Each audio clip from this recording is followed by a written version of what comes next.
Yes, namaste. Welcome, everyone.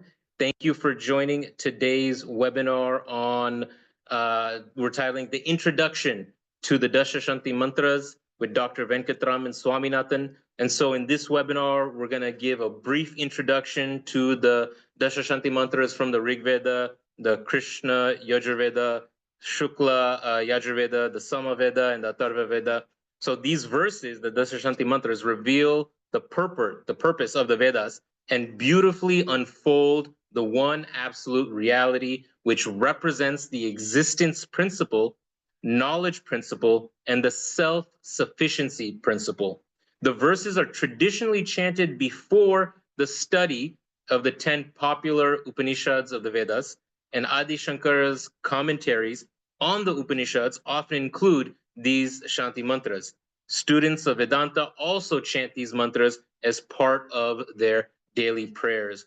And Dr. Swaminathan, who's going to be leading us through this webinar and teaching a course on the same subject, has been a student of Pujya Swami Dayananda Saraswati and of the other revered acharyas of the Arsha Vidya Gurukulam for nearly 3 decades. He is an ardent devotee of Kanchi Paramacharya, and his inimitable style of inquiry of the Shastras. He has been teaching Bhagavad Gita and Upanishad classes for more than 25 years. Dr. Swaminathan is a retired scientist, and we are glad to have him teaching and being a part of Hindu University of America. So with that, Dr. Swaminathan, let me hand it to you to get us started with today's webinar. Thank you. Thank you, Ankur.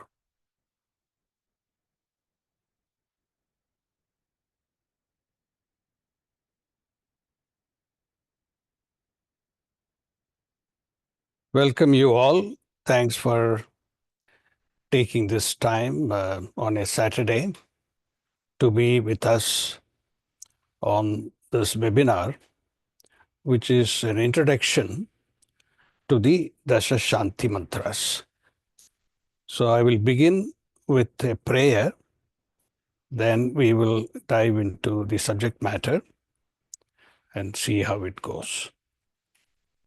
Om Gananahan Tva Ganapatigum Havamahe Kavim Kavinam Upamashravastamam Jeshtarajam Brahmanam Brahmanaspada Anashrunvan Udhibishri Dasadanam Mahaganapataye Namaha Om Shruti Smriti Purananam Alayam Karunalayam Namami Bhagavat Pada Shankaram Loka Shankaram Shankaram Shankaracharyam Keshavam Badarayanam Sutra Bhashya Kritav Vande Bhagavantav Punah Punah Ishvaro Guru Hatmeti Murti Bheda Vibhagine Vyomavad Vyapta Dehaya Dakshina-murtaye Namaha Sadashiva-samarambham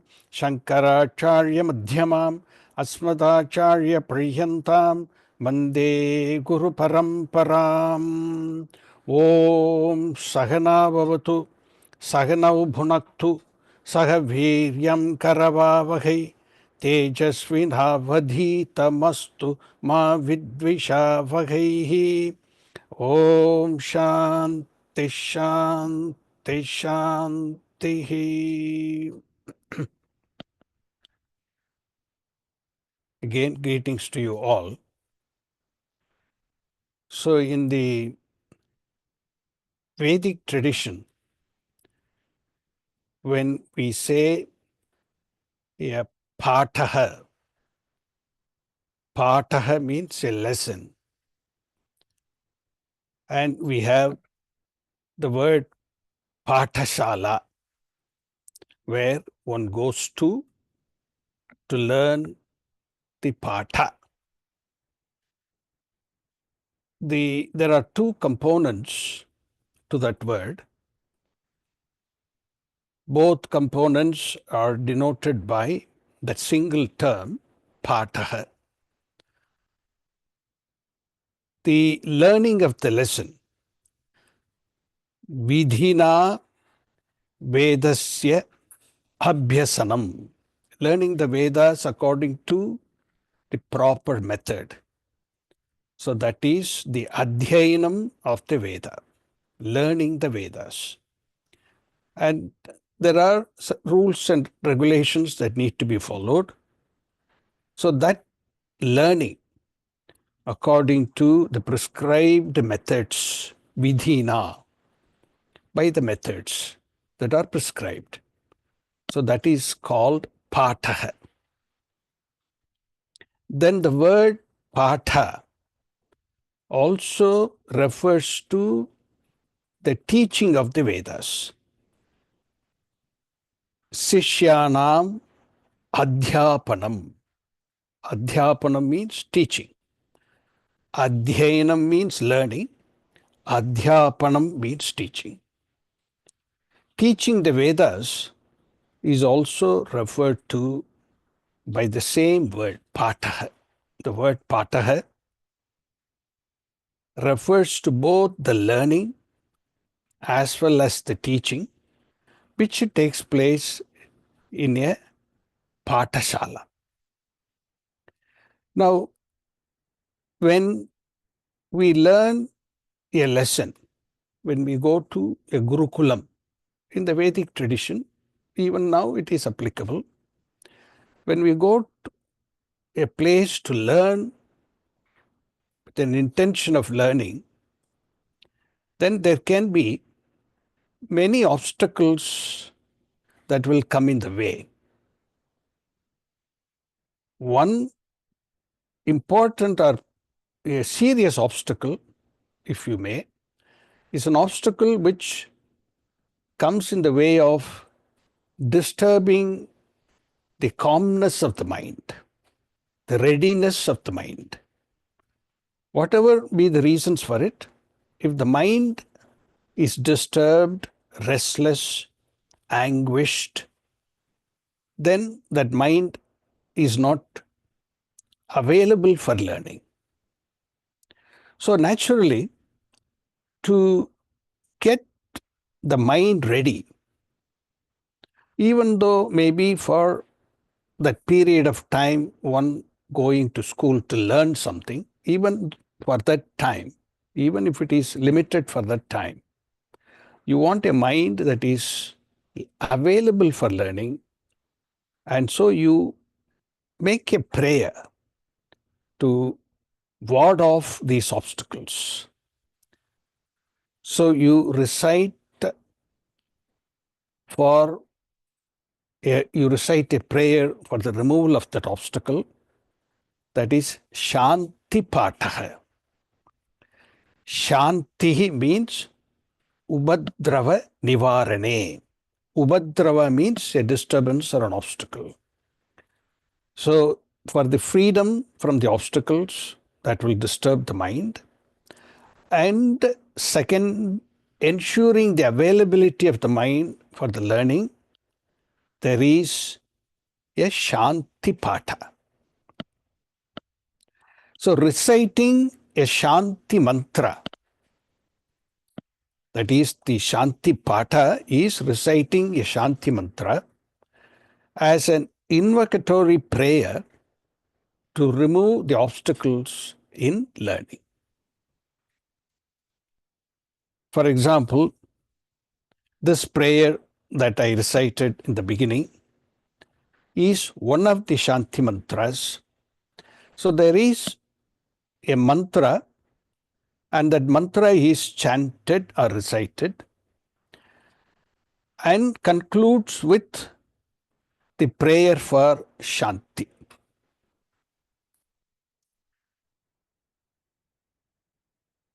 A mantra has to be recited or chanted according to the proper intonations. That's why the mantras have swaras or notes.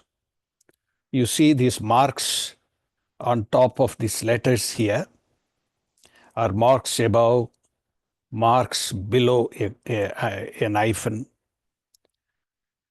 and sometimes double marks like this. Udatta, Anudatta, Swarita, then Dirgha Swarita. So there is a way to recite, there is a way to chant, which you learn at the Veda Patasal. That is how the Vedic tradition has been.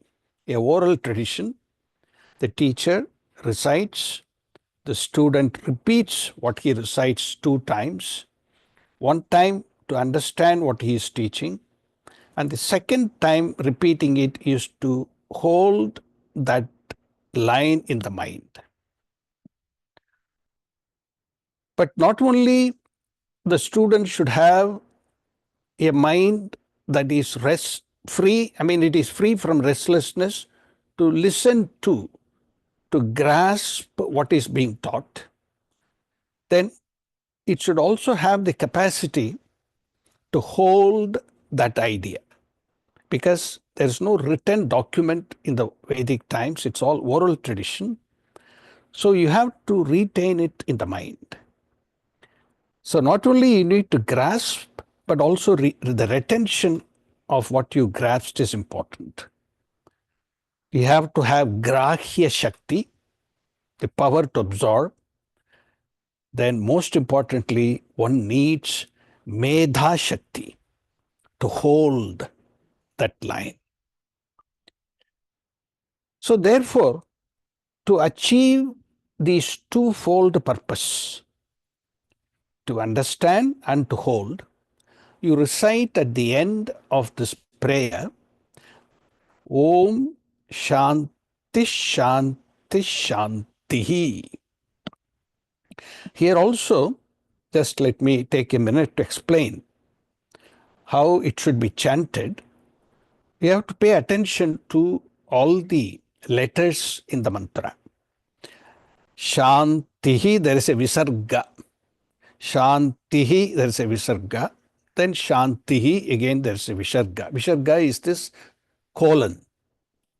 In Sanskrit, it has the end of the pada, the word.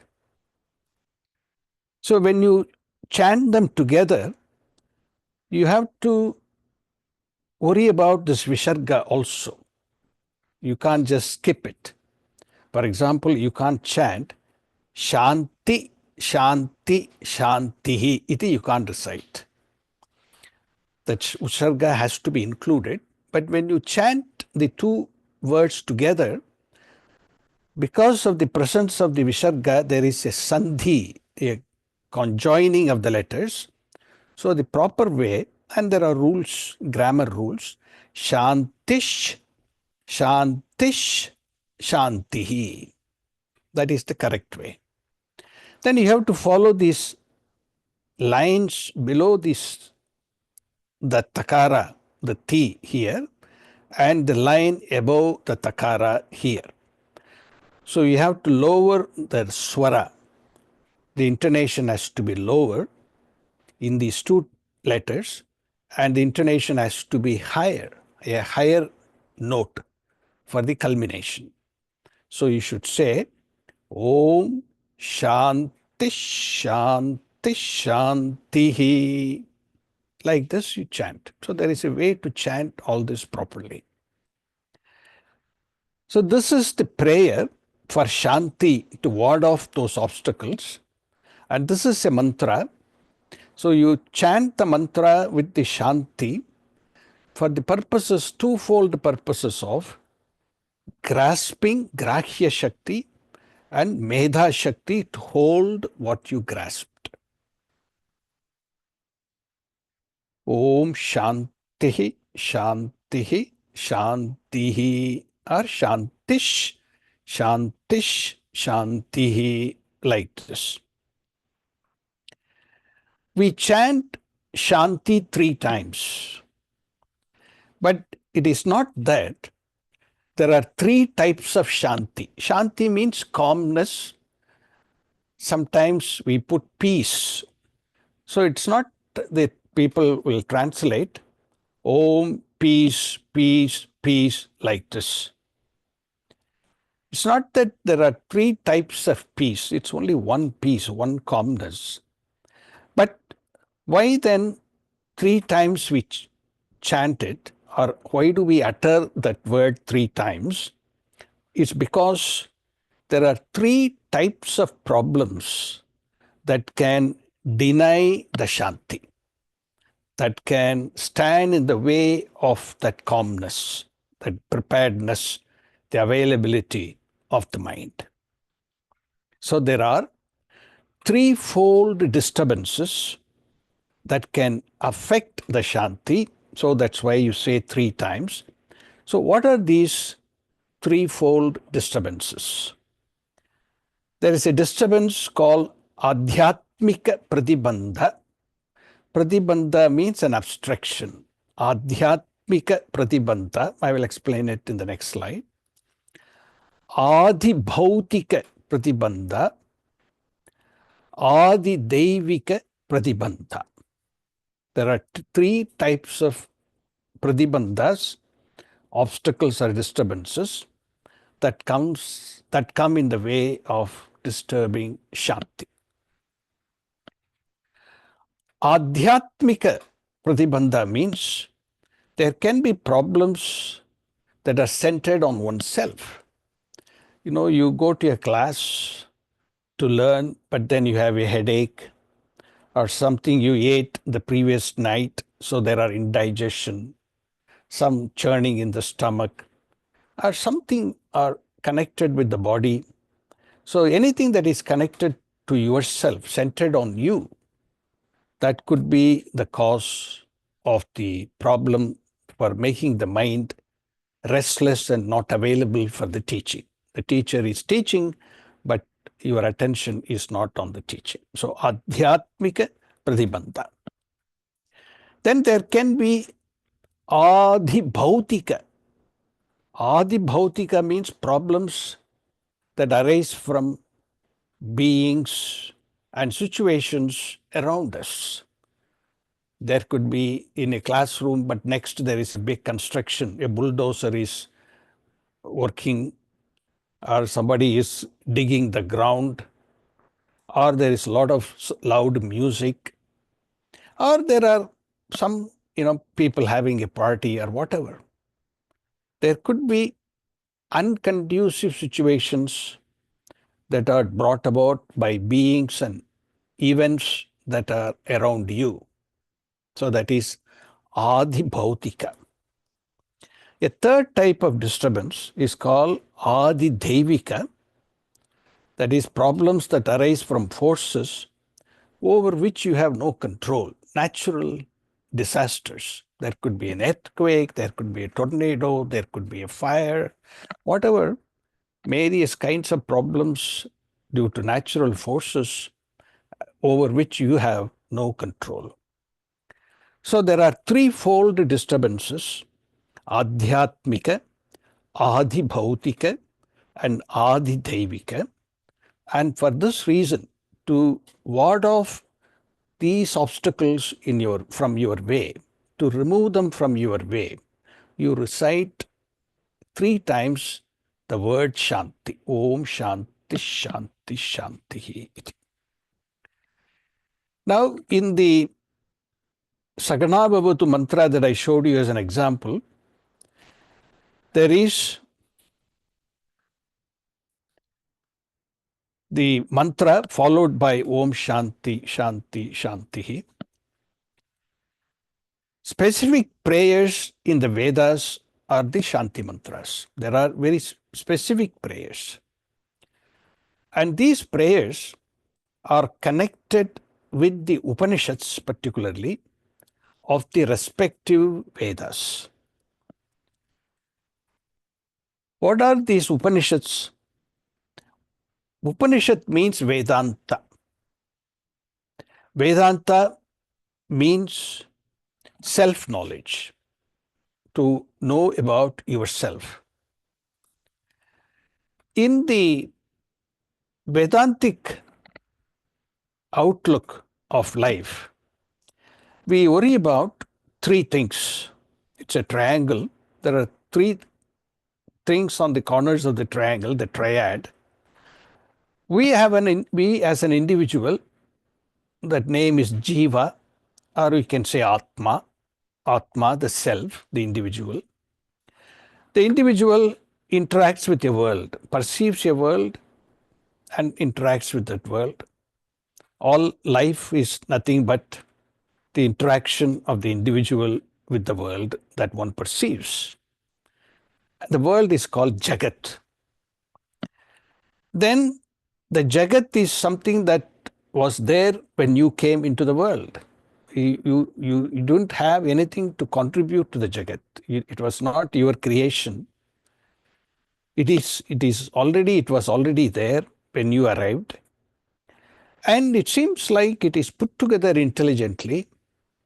So there should be an intelligent causal factor for the presence of the Jagat. And the causal factor, we say, Ishvaraha or God. God is not a conceptual God, a God whom we say is the intelligence behind the creation. The creation which is intelligently put together indicates an intelligent being, because intelligence can only reside in a conscious being. That intelligence, total intelligence, is what we say the Ishvara, the Lord. So there are three things. So in Vedanta, we ask ourselves, what is the reality of these three? Are they three represent independent realities, or they have any commonality? And the Upanishads in examining the reality, it reveals that is really there's one absolute reality called Brahman. It's a name given by the Upanishad to denote the absolute reality. Absolute in the sense it is absolutely the reality of all the three in the triad. It is the reality of the individual, reality of the world, reality of the causal factor. There is no other reality than this that is called absolute. So Upanishad examine this reality. So the pursuit, and that happens in the way of pursuing the reality of yourself. In the meantime, as you pursue yourself, invariably you pursue the reality of the causal factor and the Jagat. Then you arrive at that absolute reality with the help of the Upanishad taught by a competent teacher. So the pursuit of self-knowledge consists of studying what we say prasthana trayi. Prasthana. Prasthana means a highway, a road, which takes you to a destination. But in the context of the study of Vedanta or Upanishad, prasthana means something else. Yes, it is a road which leads you to a destination. You know, in India, you have these sacred rivers like the Ganges shown here. You can't, if you want to take a dip in the Ganges, you can't just walk into the river. Many places, the current of the river is so severe that it will pull you in and you can drown. So one has to be careful to go and take a dip in the Ganges in some places. So what they do is they build this ghat. The ghats are helping a person to come down and to the river bed and take the dip in a place which is safe to take the dip. So the prasthana are like the ghats. To take a dip in the river of Upanishad, you approach the Upanishad cautiously, like through a method, through a process. So that process is called prasthana. Prasthana trayi means there are three such prasthanas one studies. We say Shruti prasthana. Shruti means the Upanishad. Shruti means Veda in general. So here in this context, it means the Upanishads contained in the Vedas. Shruti prasthana. Smriti prasthana. Smriti means written records. Shruti Veda is a oral tradition, but Smriti is a recorded tradition. It's written. So Smriti Prasthana, like the Bhagavad Gita. Then we have what is known as Nyaya Prasthana, reasoning, logic. The Shruti conveys an idea, but it has to be logically absorbed by you. Then only it will stay in you. If it is illogical, or if you cannot reconcile to the meaning of the Upanishad logically, then it doesn't become part of you. It is not your knowledge. So the Nyaya Prasthana is called Brahma Sutras, 500 such aphorisms written by Veda Vyasa, revealing the content of the Upanishads. So you study all these three, Prasthana 3. A student of Vedanta will study all this. Shruti Prasthana, Smriti Prasthana, and Nyaya Prasthana. Now, in studying this, albeit we have these gods which will take you smoothly to the study, to the inquiry of this knowledge, the inquiry of the reality of the self, the Jagat, and the causal factor. As I mentioned in the beginning, there can be many obstacles that could hinder them, hinder your pursuit. So therefore, you need these Shanti Mantras. There are 10 major Upanishads. The Vedas consist of, we have the 4 Vedas, and each Veda contains many Upanishads, thousands of Upanishads, but out of which Adi Shankara wrote a commentary for 10 Upanishads. So these are called 10 major Upanishads out of hundreds of Upanishads. So there's a verse which says what they are. Isha Kena Kata Prashna Mundaka Mandukya Taitiriya Aitareyam Cha Chandokyam Brihadaranyakam Tatha. So Isha Upanishad, Kena Upanishad, Katha Upanishad, Prashna Upanishad, Mundaka, Mandukya, Taitiriya, Aitareya, Chandokya, Brihadaranyaka, like this. There are 10 major Upanishads taken from different Vedas. The Rig Veda gives you the Aitareya Upanishad. Then the Yajur Veda is divided into 2. Shukla Yajur Veda, which is followed predominantly in the northern parts of India. Krishna Yajur Veda, which is followed in the southern part of India.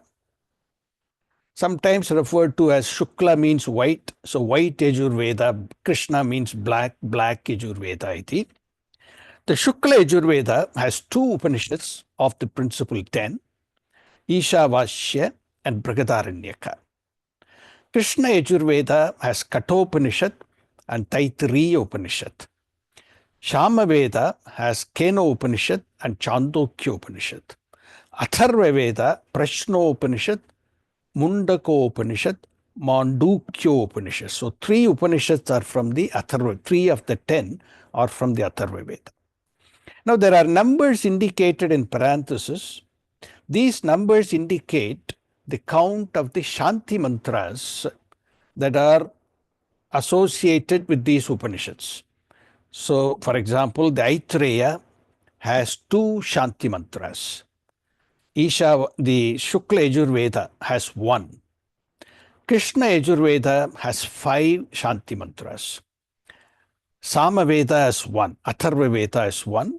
So, these total 10 Shanti Mantras are Dasha Shanti Mantras, corresponding to these 10 major Upanishads.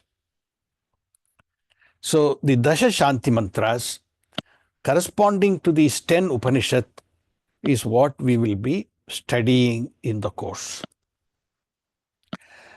In the traditional learning of the Vedanta Shastra, that is the Upanishad, so it is customary for the student as well as the teacher. If you recall, in my first slide, Pataha refers to both Adhyayanam, that is learning, and Adhyapanam, that is teaching. So these mantras are recited by both the student and the teacher, because the teacher also should be free from the obstacles to convey correctly. The student also should be free from obstacles to understand. So it goes both ways. So it is customary for the student and the teacher to recite all the Shanti mantras before the commencement of the classes, or at a minimum, when a particular Upanishad is studied, the Shanti mantra pertaining to the Veda of that Upanishad once chants before the beginning of the class. Generally, in traditional schools, all the 10 will be chanted, but if not, minimum, the Shanti mantra corresponding to that Upanishad should be chanted before the beginning of the class. Why Shanti mantra? Just to recap, to remove the threefold obstacles: Adhyatmika, Adi Bhautika, and Adi Daivika Pratibandhas, and recited both by the student and the teacher, meaning it is a prayer for the well-being of both the student and the teacher. It's a prayer to make my commitment to learning very firm. So it gives me Shraddha or trust in what the teacher says and what the Upanishad conveys. So I have a resolve that is unshakable, that is, the commitment to learning is unshakable. Prayer for one's Medha Shakti, the ability to retain what I learn. But very, very, very importantly, the last bullet there, prayer for a symbiotic life. On the one hand, one can learn, but then the living should be harmonious with that learning. It should be commensurate with the learning. If the living is juxtaposed, opposed to the learning, what you learned and what you live are two different things. The disharmony will make the learning incomplete, and owning up the knowledge also becomes impossible.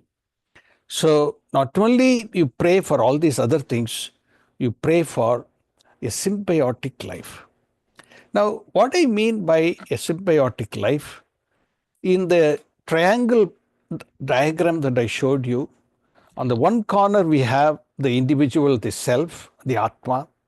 On the other corner is the universe with which we interact, and the universe has the intelligence factor behind it. So there is a microcosm, the individual, that is called Vyashti. Then there is a macrocosm, that is Samashti. And we look at in the Vedic vision, all the universal principles are considered, because it represents an intelligence, considered as a deity, a devata. Div dhatu, from that comes devata. Devata means shining. Shining represents knowledge or intelligence. So every cosmic principle, universal principle, we look upon as a devata. For us, the microwave radiation, the 3-degree Kelvin microwave radiation which pervades the universe, is a devata. We call it Agni Devata. The wind that circulates the kinetic energy and the wind, the air that we breathe in, for us it is a Vayu Bhagavan, Vayu Devata. Gravity is a Devata. Like this, we look upon all these universal principles are Devatas which represent the macrocosm, the Samashti. So we look at this symbiosis, that is a mutually interacting and beneficial relationship, mutually consuming as well as contributing relationship. I take from the macro, but then I in turn return to the macro. At the individual level, I consume. As an individual being, all my resources come from the macro. But then as a responsible individual, I return what I consume, or if not more, at least as I consume, whatever I consume, to that level I contribute back to the macro. So this Adi Deva, the macrocosm,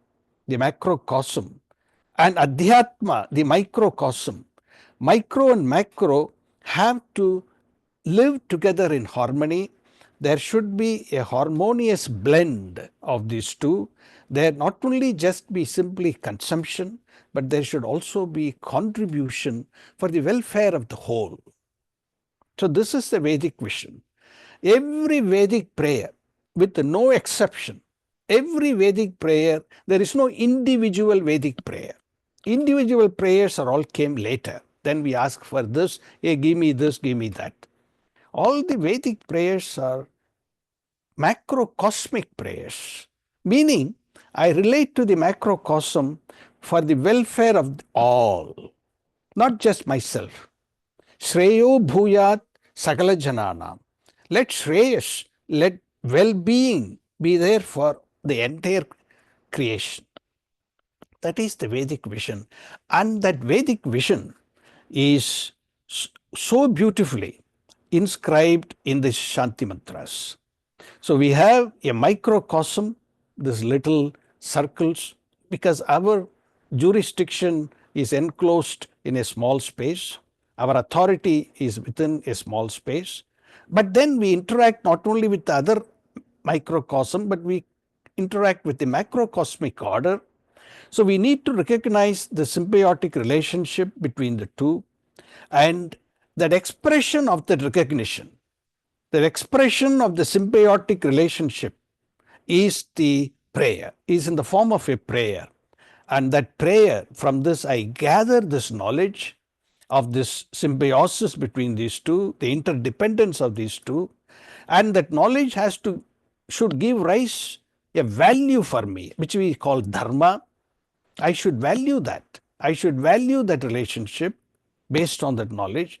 Then based on that knowledge, my disposition, my living is in accordance with that knowledge. So there should be jnanam, knowledge. There should be dharma, a value for that. And there should be a bhavana, an attitude, an expression of that understanding of this harmony. So the Vedic mantras, and we will see in the Dasha Shanti Mantras how beautifully it captures that symbiotic relationship. Now, when I introduce this one line, Om Shanti Shanti Shantihi iti, Omkara precedes all the Shanti. In our tradition, Omkara has a very, very high, it's on a pedestal, so to speak. So we will learn what Omkara means in these classes. There is a lot of confusion about Omkara. So we will resolve all these. Om is also called Pranava. It's a sound symbol. Just like we have a symbol in temples, Vigrahas. But it is not a pratima like a Vigraha, a Radha Krishna in a temple. In the Allentown temple, we have a beautiful Radha Krishna that is called pratima. But here it is a sound symbol called pratika. Pratika, that is called Om. It's a sound symbol. Pranava, sometimes it is referred to by that also. Prakarshena niyate iti pranavaha.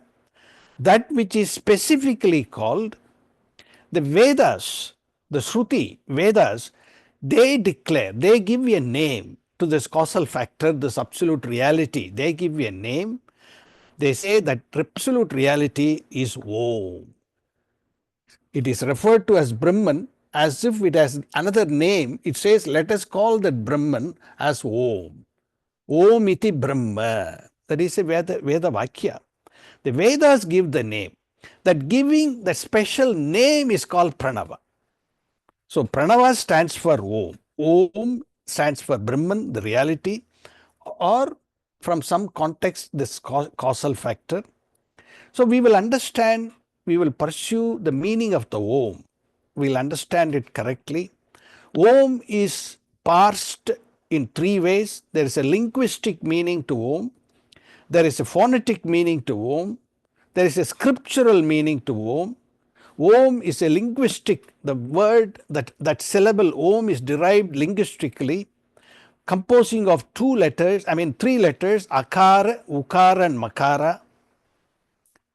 And from the way you pronounce this combination of these three letters, it becomes Om. So we will see how that is. There is a phonetic basic sound made with an open mouth is Akara. Sound made with a closed mouth is Makara. And Ukara represents every other sound in between. So there is a phonetic meaning. There is a scriptural meaning. Akara stands for the waker's world, the Jagrat Avastha. Ukara stands for the dreamer's world. The Makara stands for the sleeper, the one who sleeps in deep, the one who is in deep sleep, in the micro level. It's same thing reciprocated or mirrored in the macro level. The Akara represents the macrocosmic Prapancha Virat. The Ukara represents the macrocosmic sum of all the subtle bodies in this world, that is called Hiranyagarbha. Then the Makara represents that causal factor whom we say Ishvara. So this one syllable captures the essence of the entire teaching in a way. So we will examine how beautifully the Veda condenses that whole unfoldment of that reality Brahman, which represents the absolute reality of all the three. That absolute reality as an existence principle, as a knowledge principle, as a self-sufficiency principle, all these three are beautifully encompassed in one syllable, Om. So in this course, we will be examining this. In my last example, I want to show you this paradoxical Shanti Mantra, which is very well known to all of you. Purnamadav Purnamidam Purnat Purnamudachyate Purnasya Purnamadaya Purnameva Vasishyate. Om Shanti Shanti Shanti. If you look at the meaning that you see in the books, in the English translation, that Brahman is infinite. This world is infinite. From infinite Brahman, this infinite world arose. When the infinite world came from infinite Brahman, Brahman remained infinite. Om, peace, peace, peace. This is a paradoxical completeness. When during the colony period, when the British scholars examined the Vedic literature of the subcontinent that they were ruling, when they looked at the Upanishad, a mantra like this particularly, they just dismissed it as something which doesn't make any sense. That is how the English colonial period scholars looked at it. Even respected scholars who had such an affinity for the Vedas, when they looked at this, they say it's all interesting, but it's not rational. So we will disprove all that, and we will show. Later scholars understood the perplexity, this paradoxical completeness of this mantra, and all the modern science, physics are all coming to the same conclusion.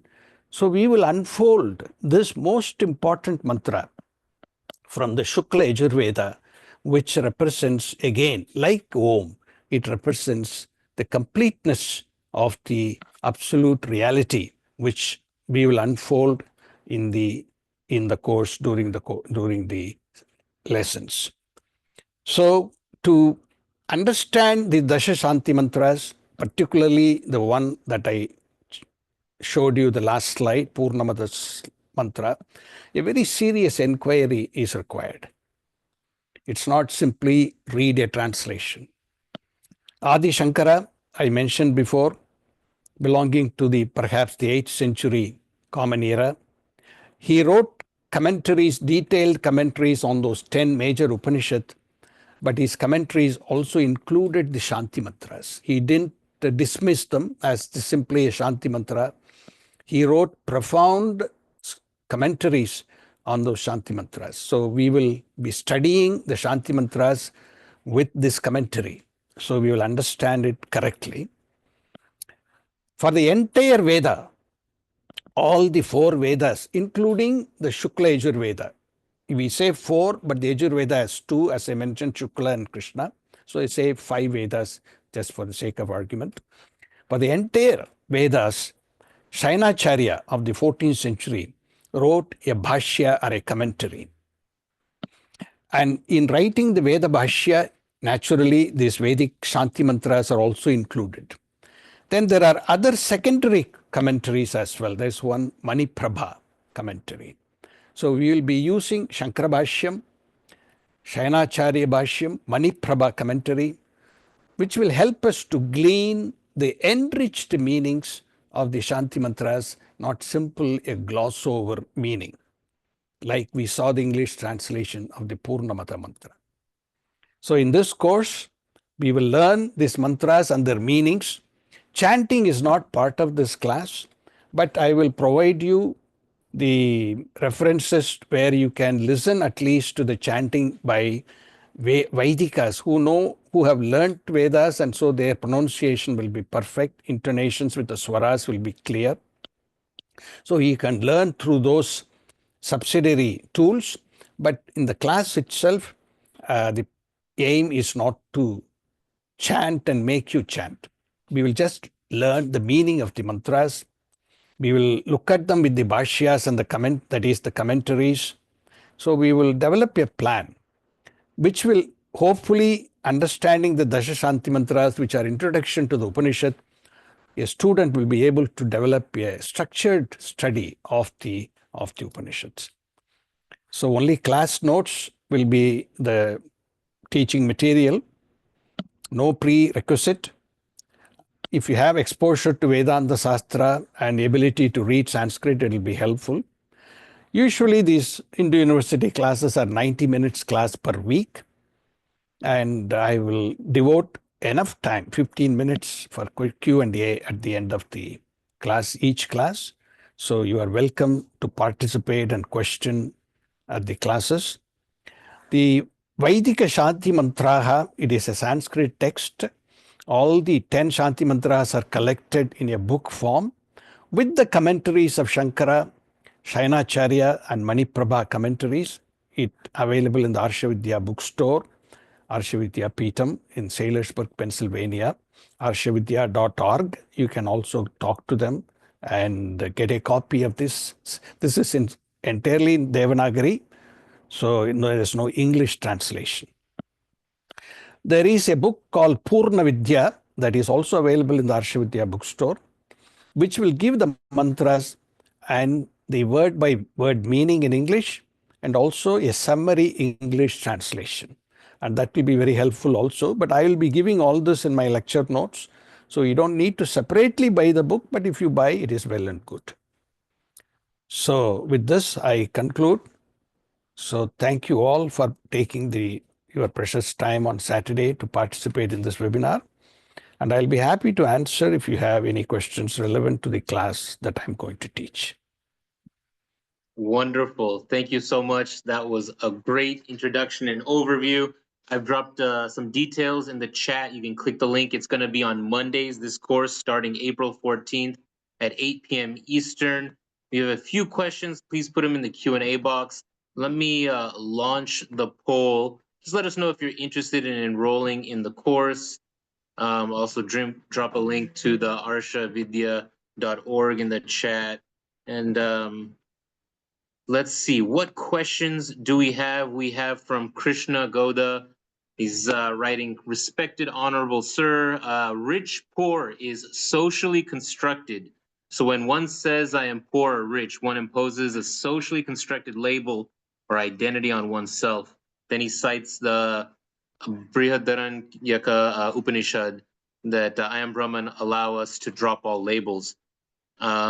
So do you want to talk about that, the rich-poor dynamic, how people can get involved? And I don't know if you see what Krishna ji wrote in the both in the chat and the Q&A box. Yeah, I'm just looking at it.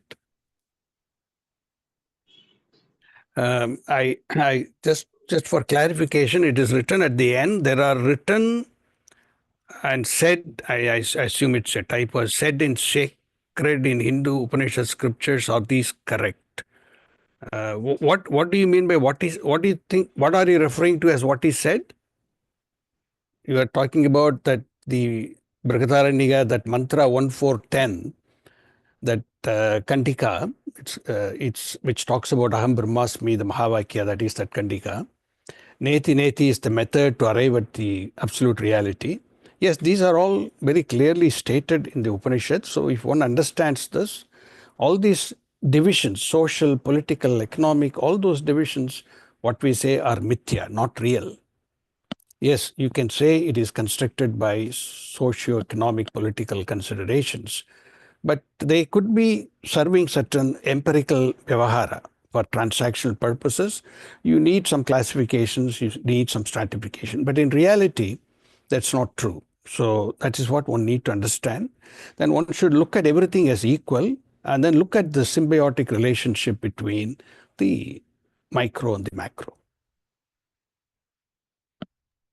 Great. Raj G is asking, how is evaluation done? And maybe you can get into a little bit of the details. What are assignments like? What are students required to do during the course? What is made available, as you said? It's going to be on our learning management system. Week by week, you'll have a link to the Zoom, the readings, the class notes, as Dr. Swaminathan articulated, but also the assignments and what is expected, if you want to elaborate on that. Yeah, there are no there are two exams, a midterm and a final. That's what typically I give, and these are all like take-home exams. So I will give the exam, and then you have 1 or 2 weeks to return. Return response is preferred. Then I evaluate them. In terms of all these courses, especially that what I teach, the onus of learning is upon you. So it is the effort that you put in commensurately is what you get from the class.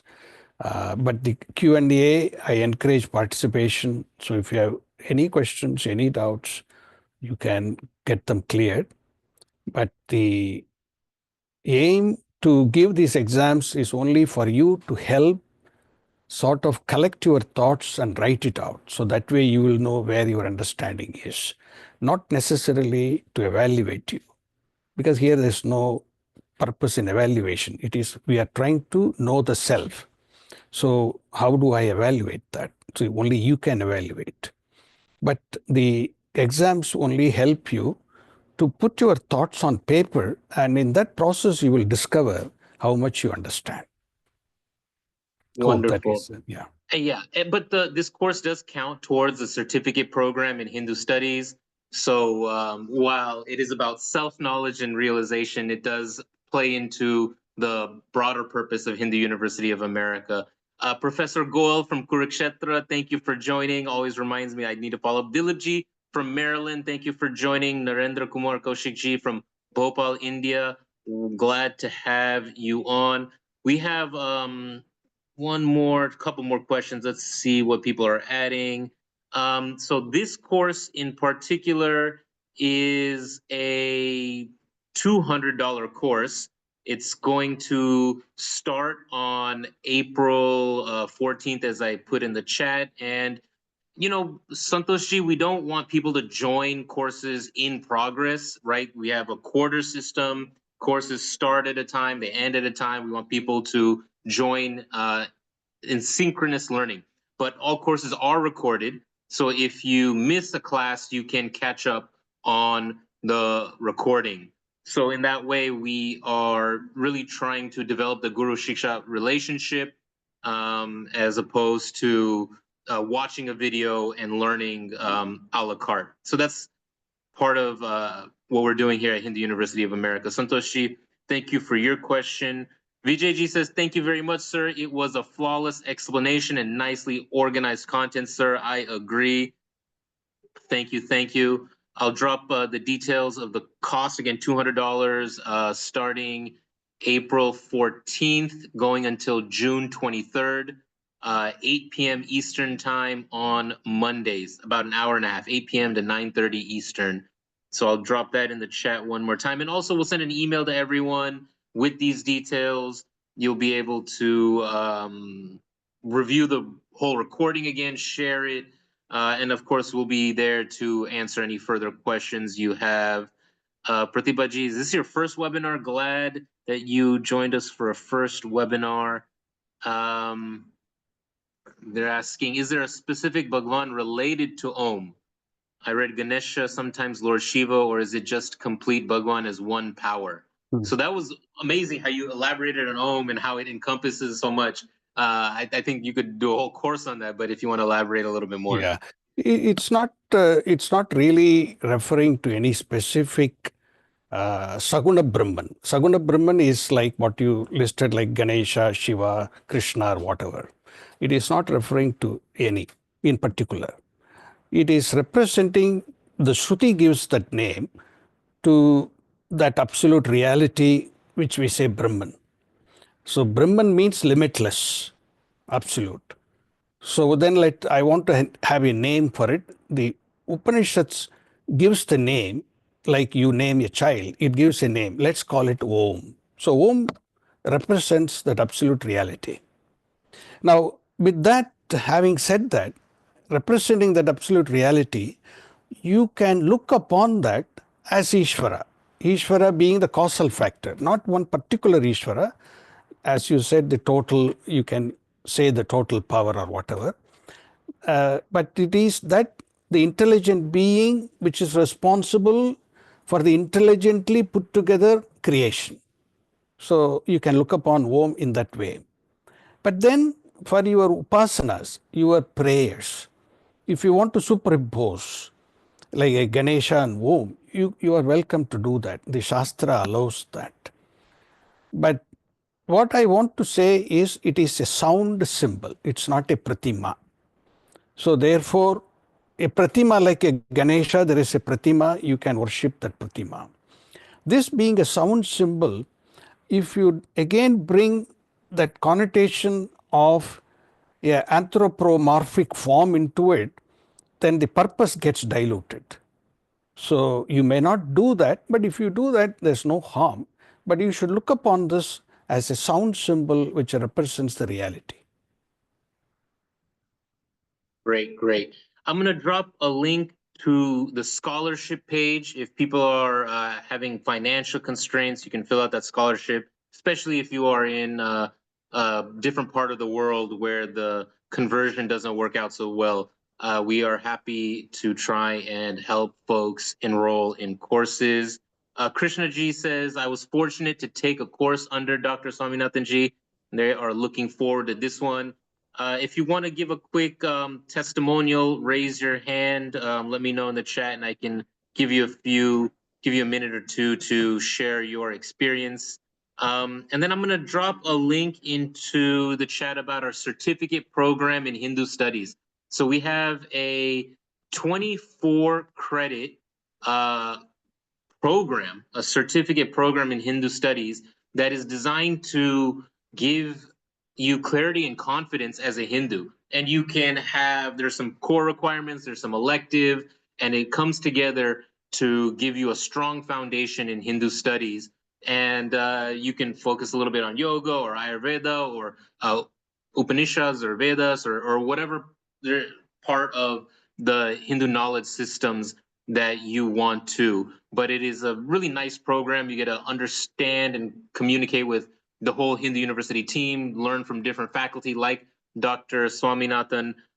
It was actually Dr. Kalika Uttarkar who suggested that, who's also a wonderful faculty at HUA. So glad to share that information with you as well. All right, I think we're coming near the end. Do we have any more questions in the Q&A box? One more. How is the definition of Dharma in the Vedas and Upanishads different from that in the Bhagavad Gita, or is there even a difference? Yeah, if you want to just discuss a little bit about the differences between some itihasas, some of the shastras, and how that fundamental concept of Dharma is shared and articulated. Yeah, very good, very good. There is really no difference. There's no difference.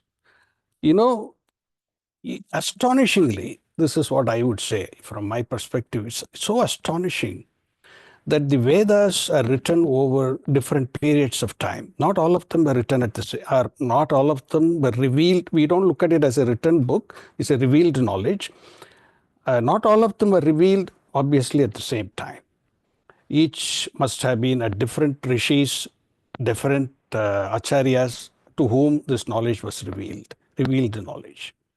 So many Vedas, many shakas, many branches of those Vedas. Then we have Bhagavad Gita, and which we look upon as the Lord speaking this knowledge. Veda Vyasa wrote it, but he presents it as the words of Bhagavan. There, Bhagavan Krishna. Krishna is contextual, but it is the Upanishad knowledge given through the Gitas, through the Gita. Then we have so many other texts, Smriti Granthas, Srimad Bhagavatam like this, Itikasha like Mahabharatam and Ramayana. So voluminous literature, nobody can beat that, voluminous literature.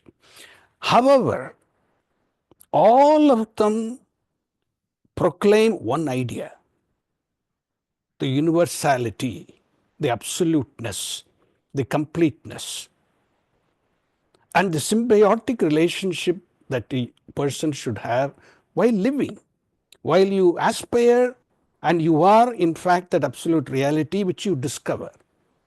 But the discovery doesn't stop with the discovery, because after discovery you're still in this world. A discovery followed by how you live your life. So this is why we often say, correctly or incorrectly, with understanding or not understanding, there is a vision. The vision is oneness, non-dually one. Then there is a way of life. That is Hinduism. And you will be amazed. I'm a scientist by profession, so I don't take things loosely. I've given so much of inquiry to this. Amazingly, everything presents the vision and the way of life that is harmonious with that vision. Things may have gotten changed, may have gotten diluted. That is all human creation. But you look at the subject, it's pristine. It's pristine. I don't think anybody could do any better in this creation anymore. This is my pure 100% conviction. Nobody can beat this. Nobody make it any better. Your universality of your vision and how you live your life according to that vision. Which Shastra is there? There is no other Shastra. It is our responsibility as Hindus to know what Hinduism really means. We can't just do lip service and say, I am a Hindu. Every one of you on listening to me should understand what Sanatana Dharma means. Not just translated it, oh, it is eternal Dharma. Don't do all those haphazard translations. All those translations are wrong, given to us by someone else. Learn what Sanatana means. First learn that before you say Sanatana Dharma is Hinduism. I speak with passion because I understand it. It is a vision, and not just stop at the vision, how you live that vision. So that is Hinduism. There is no difference. Gita says the same thing. Srimad Bhagavatam says the same thing. Rama showed how to live, says the same thing. Mahabharata says the same thing. You tell me anything. You take any other language. In Tamil, I'm a Tamilian. You take any scriptural text in Tamil, says the same thing. It's all the same. That's one. How can you have two things if there's only one reality? So anyway, thank you for asking that wonderful question. I'm so happy you gave me the opportunity to answer that for you. I'm so happy that you asked. So thank you. Thank you for that wonderful answer. I think we're closing in on the end of the webinar. Dr. Swaminathan, do you want to give your closing pitch? Let me just say this is going to be an amazing course. I think we've only offered it once before. We really want people to enroll and take this course. And every time I'm on a webinar with you, Dr. Swaminathan, I'm like, I'm impressed, and I'm glad that you are teaching at Hindu University of America. Please do enroll in this course if you're considering. If this is your first course, definitely. If you're in the certificate program, you should definitely take this course to round out your program.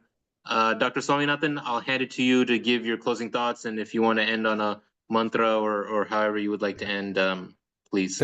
Thank you all for participating, and use these opportunities to learn what Hinduism stands for. So thank you and Shubham to all of you. Shreyo Bhuyat Sakala Jananam. So Shreyo Bhuyat Sakala Jananam, Shreyo Bhuyat Sakala Jananam. Okay, thank you all.